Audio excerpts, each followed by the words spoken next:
पाहता लोचनी सुख झाले होता जणी तो हा विठ्ठल बरवा तो हा माधव बरवा. त्या ठिकाणी म्हणतात तो हा विठ्ठल बरवा तो हा माधव बरवा. रूप पाहता लोचनी मी फक्त तुझं रूप पाहिलंय तर तुझ्यामध्ये काय गेलंय भगवंता रममान होऊन गेलोय भगवंता. भगवंता आता फक्त तूच माझा आहे आणि मी फक्त तुझा आहे. बस भगवंता तुलाच मी फक्त आता काय केलंय आपलंच केलंय. तुझ्याच मध्ये मी माझं संपूर्ण आयुष्य लीन करून टाकले का बहुतम सुकृताची जोडी म्हणून विठ्ठली. कितीतरी दिवसाचं फळ या ठिकाणी माझ्या पदरामध्ये पडले भगवंता म्हणून मला तू दिसतोय. अरे भगवंता काय तुझं रूपाचं वर्णन करावं काय त्या ठिकाणी तू सुंदर दिसतोय भगवंता. त्या ठिकाणी तुला पाहिल्या बरोबर या ठिकाणी माझ्या डोळ्याला अश्रूंच्या धारा लागल्यात भगवंता. एवढा सुंदर तू दिसतोयस कारण पहा त्या देवाने तुम्हाला मला निर्माण केले तरी सुद्धा तुमचा आमचा आपल्या या रूपावरती एवढा अभिमान आहे तर एकदा कधीतरी विचार करा ज्याने तुम्हा आम्हाला एवढं सुंदर निर्माण केलंय ना तो किती सुंदर असेल. ज्याने तुम्हा आम्हाला इतकं सुंदर निर्माण केलंय ना तो किती सुंदर असेल. तो किती रूपवान असेल तो किती दिखणा असेल तो किती लावण्यवती असेल. आणि असा असताना भगवान परमात्मा त्याची फक्त माऊली ज्ञानाबरा एकटेच वारी करतात का तर नाही. सर्व संत मंडळी त्या ठिकाणी त्या भगवान परमात्म्याची वारी करतायत.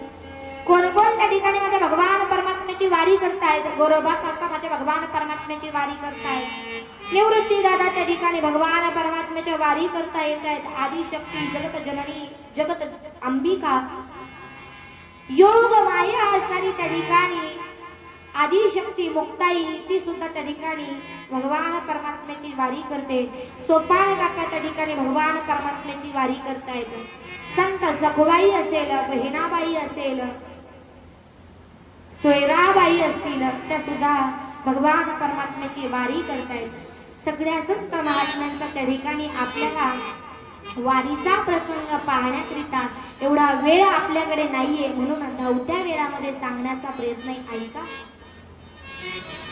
कोण कोण अशी माझ्या भगवान परमात्म्याची वारी करताय. मग भानुदास महाराज त्या ठिकाणी माझ्या भगवान परमात्म्याची वारी करतायत. एवढे संत महात्मे माझ्या भगवान परमात्म्याची वारी करताना यात तर काहीच विशेष नाही हो दादांनो. ऐका याच्याही पेक्षा अजून एक माझा संत महात्मा आहे तो माझ्या भगवान परमात्म्याची वारी करतोय. काय त्याचं नाव आहे कुर्मदास. तो सुद्धा माझ्या भगवान परमात्म्याची वारी करतोय. भानुदास महाराजांना सांगतोय भानुदास महाराज ऐका ना मला सुद्धा त्या ठिकाणी त्या भगवान परमात्म्याच्या वारी करता यायचंय. काय तुम्ही या ठिकाणी कीर्तनामधून त्या भगवान परमात्म्याचं रूप वर्णन करून सांगितलंय. काय त्या ठिकाणी त्या भगवान परमात्म्याला आमच्या समोर तुम्ही प्रगट करवलंय. आता माझी सुद्धा या ठिकाणी एक आस आहे. मला त्या ठिकाणी त्या पंढरीशी पांडुरंग परमात्म्याला काय करायचंय पाहायचंय. ऐका ना मला ही वारी करिता घेऊन जा. भानुदास महाराज म्हणतात कुर्मदासा निश्चित तुला वारी करता नेलं असतं रे कुर्मदासा. परंतु ऐक ना कुर्मदासा तुझी ही बिकट अवस्था या ठिकाणी तुला इथून दोन्ही हात नाही इथून दोनही पाय नाही. तू वारीला येतील खरंच तू वारीला यायलासाठी तयारही असशील परंतु ऐक ना कुर्मदासा त्या ठिकाणी तू चालशील कसं. भगवान परमात्म्याच्या वारी कथा जायचंय ना तुला तू यायचंय ना तुझ्या मनामध्ये आस आहे ना भावना आहे ना तू म्हणतोस ना यायचं परंतु ऐक ना इथून तुला हात नाहीत इथून तुला पाय नाहीत आणि तू कसं त्या ठिकाणी वारी करिता येणार नाही रे तुला जमणार नाही. परंतु भानुदास महाराजांचे शब्द मनावर धरले नाही. सर्व वारकरी जिकडे तिकडे संध्याकाळी मुक्कामाच्या ठिकाणी झोपण्यासाठी गेले. कुर्मदासाने रात्रीतून भगवान परमात्म्याच्या दर्शनाकरिता निघण्याचा प्रवास सुरू केला.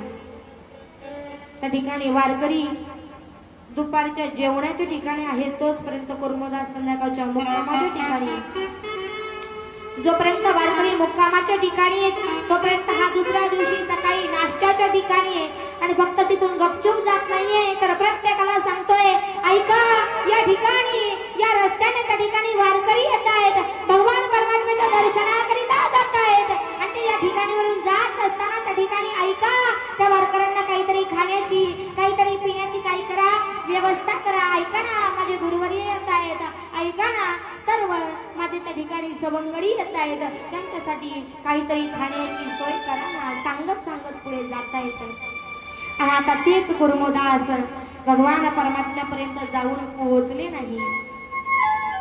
त्या ठिकाणी अलीकडच्या एक मुक्काम अगोदरच्या गावामध्ये थांबलेले आहेत. म्हणूनच महाराज त्या ठिकाणी येतात आणि कुर्मदासांना म्हणतात, कुर्मदासा काय झालं रे कुर्मदासा, वारीला यायचं होतंच ना तुला, मग चल ना, का थांबलास? अरे काय तू आमची या ठिकाणी व्यवस्था केली, काय तू त्या ठिकाणी आमचा एवढा थाट माट सांभाळला आणि तो तुझ्या आता इथं एक मुक्काम राहिलाय, नको बोलतोस? नाही रे, आता जमणार नाही. त्या ठिकाणी कुर्मदासांच्या संपूर्ण अंगाची कातडे निघाले. जसं आपण बटाटा सोलतो ना, त्या पद्धतीने कुर्मदासांचं संपूर्ण अंग त्या ठिकाणी सोलून निघाले. कारण हातही नाहीत आणि पायही नाहीत. या अवस्थेमध्ये कुर्मदास वारी करतायत. सांगण्यात आलं नाही, आता बास, इथेच थांबतो, फक्त माझा एक निरोप तेवढा भगवान परमात्म्याला द्या. काय निरोप द्यायचा? एवढा करा उपकार, देवा सांगा नमस्कार. अशा कुर्मदासांनी सुद्धा माझ्या भगवान परमात्म्याची वारी केली. त्याही पेक्षा अजून एक संत आहेत, त्यांनी सुद्धा भगवान परमात्म्याची वारी केली. कोण आहेत त्या संत? सहजासहज तिचं नाव जरी घेतलं तरी सुद्धा माणसाच्या कपाळावरती आठ्या येतात. कोण आहेत त्या संत? संत कान्होपात्रा. संत कान्होपात्रा. पहा, तुम्ही आम्ही कितीतरी संत महात्म्य पाहिले असतील, कितीतरी जीवनामध्ये या ठिकाणी जन्माला आलेले मनुष्य पाहिले असतील, परंतु कान्होपात्र ही आगळी वेगळी सेवक का. काय त्या कान्होपात्रेचं वर्णन करावं, काय ती कान्होपात्रा दिसते, काय तिचं लावण्य आहे, काय ती झळकते, काय तिचं सुंदर असं वर्णन त्या ठिकाणी त्या कान्होपात्रेचे. आणि ती कान्होपात्र माझ्या भगवान परमात्म्याच्या त्या ठिकाणी वारी करता येते. काय येते? कशी भगवान परमात्म्याची ओढ तिच्या अंतकरणाला लागली आहे. ऐका, तुम्हा आम्हाला भगवान परमात्म्याच्या वारीसाठी यायचं असेल तर तुम्ही स्वतःहून निघता की तुम्हाला सांगण्यात येतं चला चला वारीसाठी चला का? किंवा भगवान परमात्म्याच्या वारीसाठी येण्यासाठी त्या ठिकाणी एखादी पत्रिका त्या ठिकाणी आदरणीय हरिभक्त परायण आदरणीय बनगी अण्णा यांच्यासाठी वारीची पत्रिका आली, आमंत्रण आले आणि नंतर ते वारीला जाणारे असं असतं का? नाही. या ठिकाणी आदरणीय आमचे तुकाराम महाराज वाजे असतील, यांना सुद्धा त्या ठिकाणी वारीला येण्याचं काय आहे? आमंत्रण आहे. असं असतं का? तर नाही. त्या ठिकाणी अंतकरणामध्ये ओढ असली पाहिजे. आणि तीच कान्होपात्रा तिने आपल्या मैत्रिणीच्या मुखातून ऐकलं होतं, अरे कान्होपात्रा जास्त गर्व करू नकोस, सुंदर दिसतेस म्हणून, रूपवती दिसतेस म्हणून, लावण्यवती दिसतेस म्हणून. ऐक, तुझ्यापेक्षाही सुंदर, तुझ्यापेक्षाही रूपवती, तुझ्यापेक्षाही त्या ठिकाणी कुणीतरी लावण्यवती, तुझ्यापेक्षाही देखणा या ठिकाणी या पृथ्वी तलावरती आहे. कोण आहे असा ज्याने तुला निर्माण केले ना? तो अरे आजपर्यंत मला जिने जन्माला घातलाय त्या आईचं मला माहित आहे, परंतु मला ज्याने जन्माला घातलाय त्या वडिलांचा मला आजपर्यंत पत्ता माहित नाही. काय सांगतेस हे? अगं नाही, त्याच्याही पेक्षा वरचा कुणीतरी आहे. हो, कोण आहे? विश्वाचा नायक, जगत जनना, अखिल कोट गुण निधान.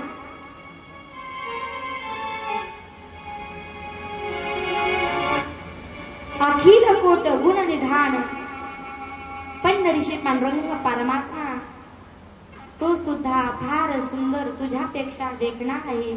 हो हो, खरंच. आणि मग आपल्या स्वतःच्या मैत्रिणीने सांगितलंय, आपल्याला सांगितलंय की बाई तुझ्यापेक्षाही कोणीतरी आहे. कोण आहे? असा विटेवरती उभा राहणारा पंढरीशी पांडुरंग परमात्मा आहे. मग त्याला भेटायचंय. एवढं सुंदर त्याने मला बनवलंय ना, मग तो किती सुंदर असेल. देखणी आहे, एवढी लावण्यवती असणारी मी आहे, मग माझ्यापेक्षा तो किती सुंदर असेल, किती देखणा असेल, काय त्याचं वर्णन असेल. म्हणून कान्हा पात्राच्या सुद्धा अंतःकरणामध्ये ओढ आहे. आता एकदा मला त्याला पाहण्यासाठी जायचंय, एकदा मला तो माझा भगवान परमात्मा मला बघायचंय. म्हणून ती कान्हा पात्रा आपल्या स्वतःच्या मैत्रीने सांगितलं, म्हणून भगवान परमात्म्याच्या दर्शनाकरिता येतो.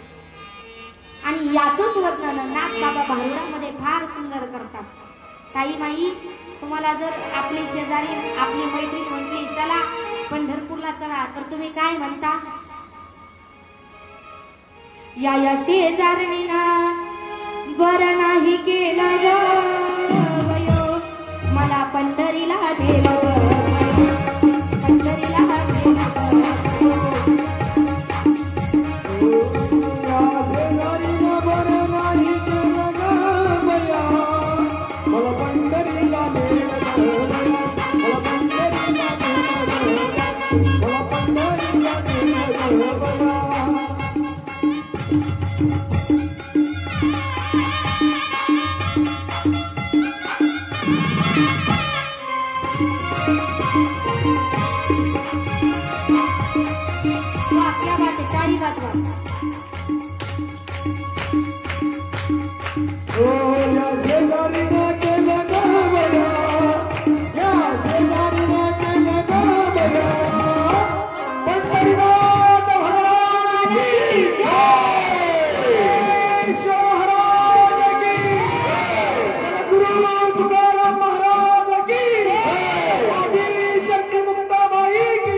मला पंढरीला नेलं ग बयो. अगं बयो बयो बयो, मला पंढरीला नेलं ग बयो असं म्हणणार तुम्ही आम्ही. परंतु कान्हा पात्रा म्हणती आज या शेजारणीमुळे माझा उद्धार झालाय आणि या ठिकाणी विटेवर असणारा पंढरीशी पांडुरंग परमात्मा मला भेटायला मिळालाय. कारण का आज मी या स्थितीपर्यंत पोहोचले. कोणत्या स्थितीपर्यंत पोहोचले? एक वेशेची मुलगी भक्ती करुण धन्य झाली. कान पात्राला देवाने मंदिरात जागा दिली. संत चोखोबा शेजारी आहे नामदेव पायरी. संत चोखोबा शेजारी आहे नामदेव पायरी. धनी मलाही दाखवाना विठुरायाची पंढरी. मलाही दाखवाना विठुरायाची पंढरी.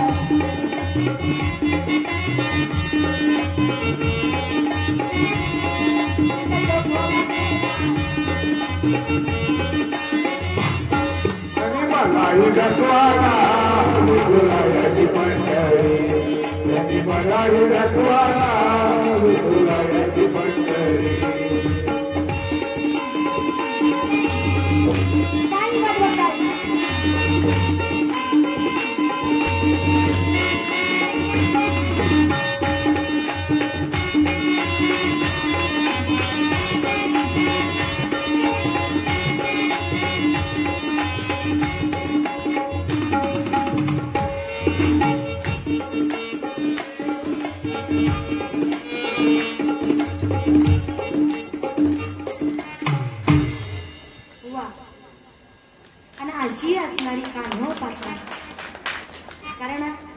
आणि आपल्याकडे वेळ कमी आहे, सोंग फार जास्त आहेत बरं का, म्हणून तीक्ष्ण कान उंच करून या ठिकाणी सर्वांनी श्रवण करायचे. ऐका, अशी कान्होपत्रा भगवान परमात्म्याच्या वारी करता येते.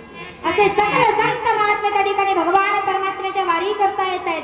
कोण कोण येत आहेत? सर्वजण येत आहेत. आणि त्या ठिकाणी आल्यानंतर सर्वजण गप्प बसत नाही, तर त्या ठिकाणी सर्वजण म्हणतात तो भगवान परमात्मा साधा नाही, तो भगवान परमात्मा सामान्य नाही. त्या ठिकाणी ते संत महात्मे सांगतात, हे जे श्री क्षेत्र पंढरपूर आहे ना, या पंढरपुरामध्ये तृण म्हणजे दगड, माती, दोंडे जे काही असतील ना, ते सुद्धा काय आहे? विठ्ठलाच्या समान आहे. तेथील तृण आणि प्राशान तेही देव जाणावे.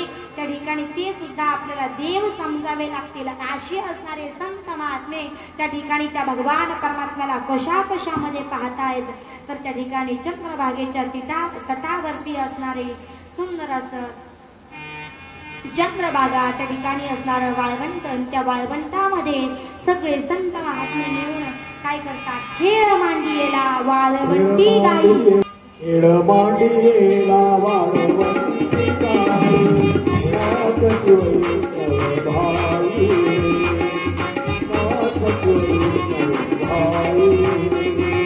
खेळ मांडियेला वाळवंटी गाई, खेळ मांडियेला वाळवंटी गाई, नाद वैष्णव भाई, नाद वैष्णव भाई.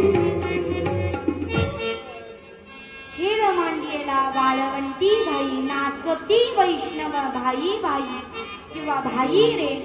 अशा पद्धतीने या न्यायाप्रमाणे संत महात्मे माझ्या भगवान परमात्म्याला कशामध्ये पाहतायत, तर पहा, त्याच भगवान परमात्म्याला संत महात्मे जर पाहत असतील ना, तर भगवान परमात्मा विश्व व्यापक आहे, जगत जनना आहे. आपण या ठिकाणी वारीकरिता आलो, भगवान परमात्म्याला पाहतो.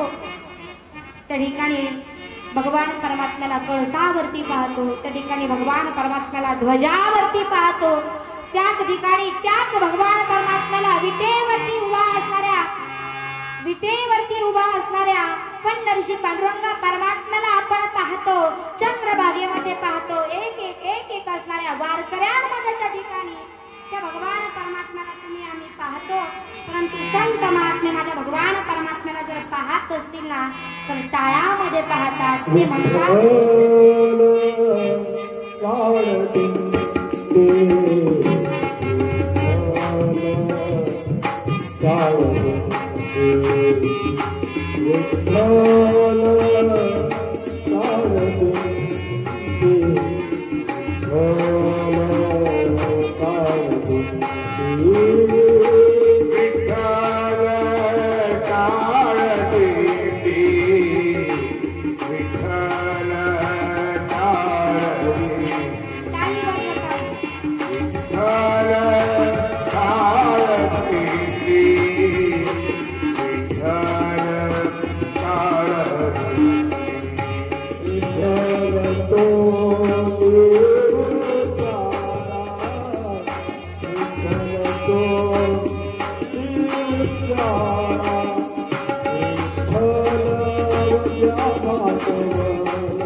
विठ्ठल तोंडी उच्चारा, विठ्ठल तोंडी उच्चारा,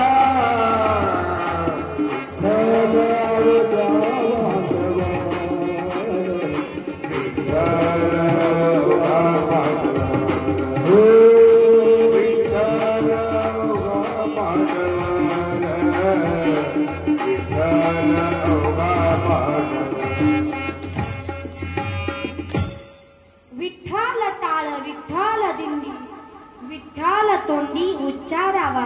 म्हणून ऐका, टाळाला कोणीही साधं सामान्य समजायचं नाही. कारण पहा, जर तुम्ही आम्ही आपल्या गळ्यामध्ये जर टाळ घेतला, तर तुमच्या आमच्या जीवनामधला विटाळ नष्ट करतो तुकोबाराय म्हणतात विठ्ठल ताळ विठ्ठल दिंडी विठ्ठल तोंडी उच्चारावा. आणि असा असणारा टाळ त्या टाळामध्ये सुद्धा संत महात्मे त्या ठिकाणी भगवान परमात्म्याला शोधतायत. आणि असा विश्व व्यापक असणारा त्या ठिकाणी विटेवर उभा असणारा भगवान परमात्मा. आणि या भगवान परमात्म्याच्या वारीकरिता एक नाही, दोन नाही, तीन नाही, त्या वेळेस त्या काळामध्ये जेवढे समकालीन संत महात्मे होते ना, सर्वजण भगवान परमात्म्याच्या वारीकरिता येत आहेत. सर्वजण त्या ठिकाणी म्हणतायत भगवंता तुझ्यासाठी आम्ही आलो होतो, तुझ्यासाठी आम्ही आलो होतो. कारण भगवान परमात्म्याने सांगितलं होतं ना, आषाढी कार्तिकी विसरू नका मज सांगत से गुज पांडू.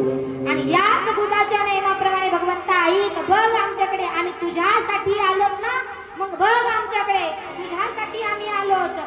आणि या ठिकाणी आल्यानंतर सर्वजण त्या ठिकाणी आनंद उत्सव साजरे करतात. सर्वजण भगवान परमात्म्याचं नामचिंतन करतात. सर्वजण भगवान परमात्म्याला आपलंच करण्याचा विचार करतायत. परंतु त्या ठिकाणी नामदेवरायांना अभिमान होतो, नामदेवरायांना त्या ठिकाणी अहंकार होतो की बाबा या ठिकाणी आले तेवढे जण, परंतु सर्वात जास्त भगवंताचं जर प्रेम कोणावरती असेल ना, तर ते फक्त माझ्याच वरती.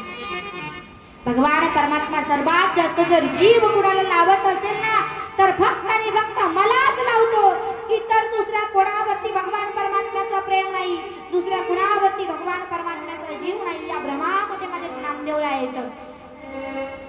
आणि हे भगवान परमात्म्याच्या लक्षामध्ये आलं. कारण कसं आहे माहितीये का, भगवान परमात्मा काय, चतुरातो शिरोमणी गुण लावण्याची खाणी मुकुट सकळ मणी धन्य तुझी विठोबा.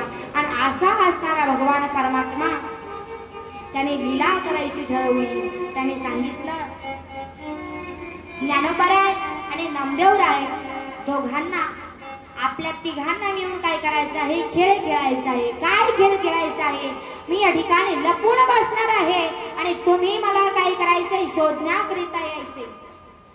मी काय होणार आहे, या ठिकाणी लपून बसणार आहे आणि तुम्ही मला शोधण्याकरिता यायचंय. आणि असं सांगितल्यानंतर त्या ठिकाणी नामदेवराय आणि मौली ज्ञानोबाराय दोघे सुद्धा भगवान परमात्म्याला शोधण्याकरिता येत आहेत. परंतु माझा भगवान परमात्मा जगाचा नायक विश्व विधाता पंढरीशी पांडुरंग परमात्मा त्या ठिकाणी सावतोबारायांच्या गावाकडे जातात, अरण्य ठिकाणी जातात. आणि सावतोबारायांना म्हणतात, अरे सावतोबा, माझ्या पाठीमागे 2 चोर लागलेले आहेत आणि त्या 2 चोरांपासून मला माझी काय करायचं आहे, रक्षण करायचं आहे. मला त्यांच्या तावडीमध्ये सापडायचं नाहीये, म्हणून माझं रक्षण व्हावं.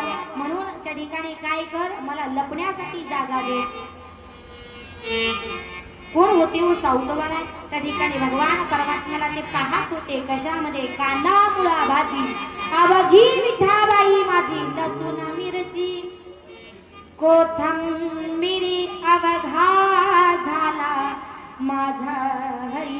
आणि ते सावतोबाराय म्हणतात, भगवंता तुम्हाला लपायचंय ना, अरे बाबा तुला लपायचंय ना, मग कुठे लप, इकडे ऊस आहे, इकडे कांदा आहे, इकडे लसूण आहे, इकडे ज्वारी आहे, गहू आहे, जिकडे पाहावं तिकडे या ठिकाणी सुंदर असं हिरवगार शेत आहे. तुला जिथे लपावं वाटेल ना तिथे लप, तिथे जाऊन तू राहू शकतो, लपू शकतोस. ते चोर तुला सापडणार नाही. सांगितलं नाही रे, या विश्वामध्ये तू कुठे जरी लपण्यासाठी सांगितलंस ना, तरी सुद्धा मी लपण्यासाठी त्या ठिकाणी लपलो, तरी सुद्धा ते चोर मला सापडून काढल्याशिवाय राहणार नाही. म्हणून अशी जागा सांग की त्या ठिकाणी ते शोधू शकणार. आणि असं सांगितल्यानंतर त्या ठिकाणी सावतोबारायांनी हात जोडले, शेजारी पडलेला विळा खाली वाकले, हातामध्ये घेतला, आपल्या छातीला त्या ठिकाणी कापलं आणि भगवान परमात्म्याला सांगितलं, ये कुठे जरी लपलास तरी तुला ते 2 चोर सापडणार आहेत ना, तर आई ये आता माझ्या हृदयामध्ये लपून बस. आता ते तुला कधीच सापडू शकणार, कधीच सापडणार नाही. पण भगवान परमात्मा एवढा हुशार, एवढा जास्त तो लपला, परंतु थोडासा उपरणं काय ठेवलं, बाहेर ठेवलं. हेच आले, विचारलं, या ठिकाणी एक व्यक्ती आला होता. सांगितलं नाही, कोणी नाही आला होता. आणि सहज नामदेवरायांचं लक्ष लक्ष गेलं त्या ठिकाणी भगवान परमात्म्याचा उपर्ण भगवान परमात्म्याचा सुंदर असा असणारा शेला दिसतोय आणि सांगितलं हा बघ याच्या हृदयामध्ये लपलाय कारण तो काही साधा सामान्य आहे काय धरिला धरिला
सफल हा व्यापार या न्यायाप्रमाणे सावतोबरायांनी भगवान परमात्म्याला आपल्या हृदयामध्ये धारण केले.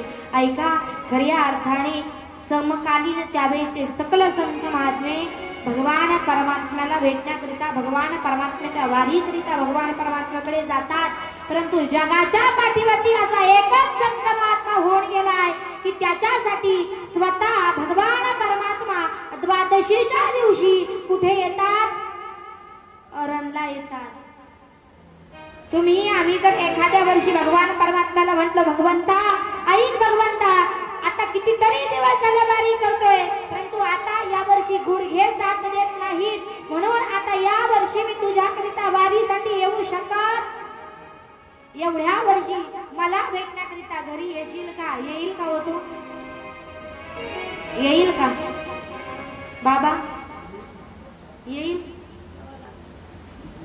निश्चित म्हणावं ताई आम्ही वाऱ्याच केले नाही त्याला बोलवायचा प्रश्नच ताई आम्हीच त्याच्याकडे जातो. या वर्षी गेलो तर पुढच्या वर्षी ठरवतो. आता मागच्या वर्षी गेलतो या वर्षी जायची गरज पुढच्या वर्षी गेलो तर आता काय पुढचे 2 वर्ष भीती नाही. वारी आणि भगवान परमात्मा थोडी म्हणतो माझ्याकडे या तो म्हणतो ज्याला यावं वाटेल तो या ज्याला नाही येऊ वाटणार तो घरी माझं ध्यान. तुम्हीच तर सांगितलं ना की 18 फायदे आहेत त्याच्यामधले 2 मानसिक फायदे आहेत ते जरी आपण घर बसल्या केले तरी सुद्धा हा म्हणा तुम्हीच म्हटल्या म्हणा ना. परंतु असं नाही. या विश्वामध्ये माझे भगवान परमात्म्याच्या वारीकरिता सकल संत महात्मे येतात परंतु आगळा वेगळा फक्त एकच सावतोबरायांचा अधिकार होता. त्याच्यासाठी स्वतः भगवान परमात्मा अरण या ठिकाणी जातात. तोच भाव तुमच्या आमच्या या ठिकाणी अंतःकरणामध्ये असला पाहिजे आणि त्याच जर भावनेने तुम्ही आम्ही भगवान परमात्म्याकडे गेले ना तर तो तुमच्या आमच्यासाठी सुद्धा निश्चित येण्यासाठी तयार आहे परंतु भाव मात्र कधी डगमगला नाही. कारण पहा ज्या कोकणातल्या दिंड्या असतात ना कारण आम्ही वारीच्या प्रेडमध्ये तनपुरे महाराजांच्या मठामध्ये असतो बघ का. जेवढ्या गावामधली महिला मंडळी असतील त्यांना माहिती एवढा त्यांचा भाव, एवढ्या सुंदर, एवढ्या देखण्या, परंतु जशा वारीला आल्या ना, जसं काही एखाद्याच्या लग्नाला आल्या अशा नटतात भगवान परमात्म्याकडे. एवढा सुंदर त्या ठिकाणी त्यांचा शृंगार असतो. दररोज 20 रुपयाचा गजरा घेणार भगवान परमात्म्याच्या नावानं आपल्या त्या ठिकाणी मस्तकामध्ये, केसांमध्ये माळणार. सुंदर असा कपाळावरती भगवान परमात्म्यासारखाच चंदनाचा त्या ठिकाणी काय लावणार, टिळा लावणार. आणि काय त्यांचं वर्णन करावं, एवढ्या सुंदर, एवढ्या सुंदर. फक्त त्या म्हणतात मी भगवंताची आणि भगवंत माझा. एवढ्या भगवान परमात्म्याच्या नामामध्ये विरहित होऊन जातात. त्यांना त्यांचं घर दार संसार काहीही आठवत नाही. एक तर गृहिणी भगवान परमात्म्याकरिता, भगवान परमात्म्याच्या वारीकरिता आली आणि तिने तो संपूर्ण असणारा पंढरपूरचा नजारा पाहिला. आणि पाहिल्यानंतर तिने पाहिलं वा वा वा वा, काय सुंदर आहे, काय सुंदर आहे. आणि तिला जरा मराठी जरा कमी येत होती. ती म्हटली वाव वाव, किती सुंदर दिसत हे, एकच नंबर, वंडरफुल वंडरफुल. काय वंडरफुल.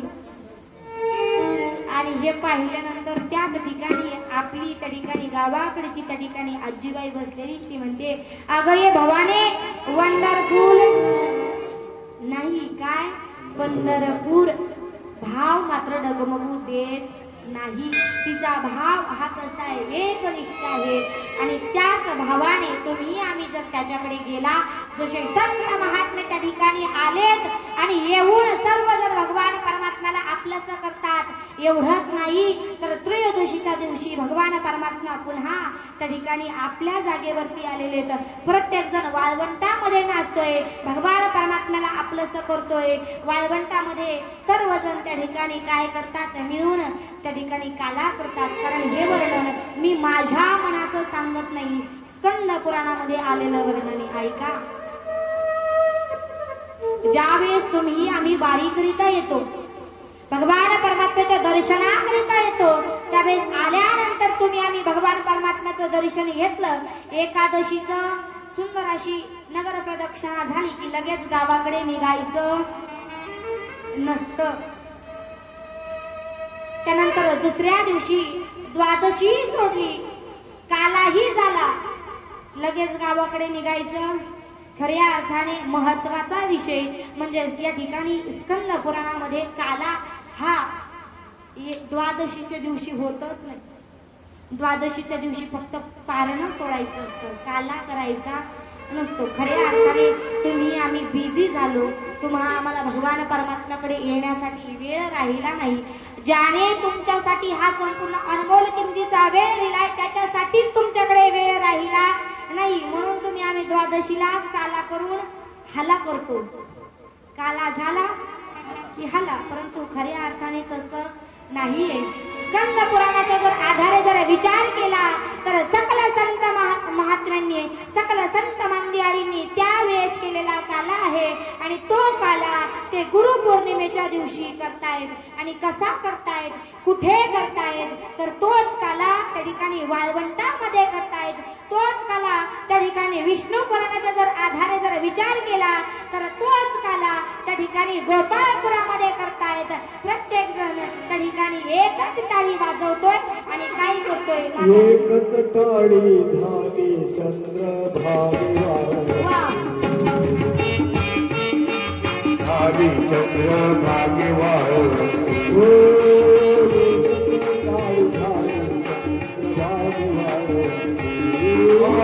एकच टाळी झाली चंद्रभागी